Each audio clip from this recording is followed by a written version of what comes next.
What's up, everybody? Welcome to Sleep Atomic, and I'm just gonna do a basic thoughts on the Mandalorian. I'm pretty sure this is gonna be the next one coming up, but I just wanted to broadly talk about it.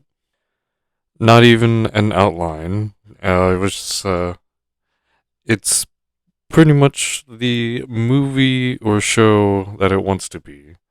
I know it's a show, but sometimes you got that feeling that they wanted to have a movie and then just couldn't get themselves to cut everything to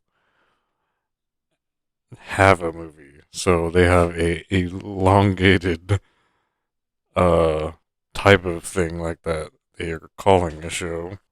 Like they all shot the middle thing with the certain character and then they all wanted it to be in there. And by the time the third and latest season came out, they just had a little family, pretty much, just kind of like interacting. And then there's like all those guest spots on the show with the one I mainly think about is Cad Bane. And if you didn't know that name, is just you should see it. There's not too much spoilers to be had right now. And at least by now you've seen all the products, and there's like the Baby Yoda and the Dark Saber and the shiny Mandalorian guy.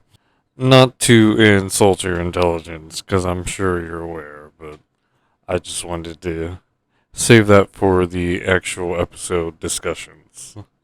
I'll probably put a few more up with a few other shows, but altogether, this show feels great and seems to follow and try out certain formulas for shows like the crossover thing, even though I'm sure everyone was quite fine with having it all in its own little section of the Star Wars universe, all under the fact that Pedro Pascal's in here, and what we have now is pretty much like 30% of what I have on the channel right now.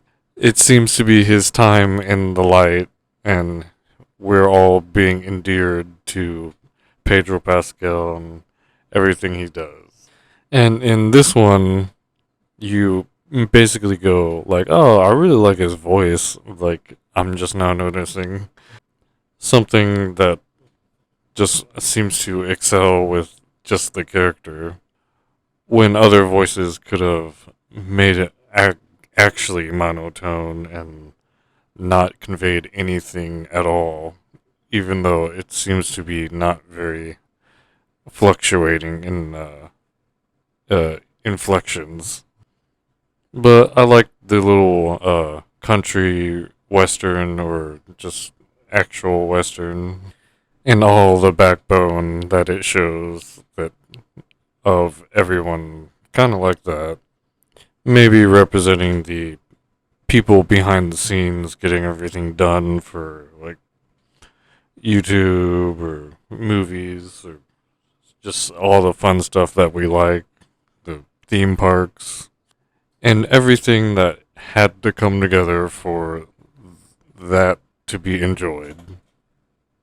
And whatever Din Djarin like has to overcome and everything seems to be pretty much what we are actually being told finally. It probably wasn't a blaster fight, but I'm sure the negotiations pretty much made it feel like it was.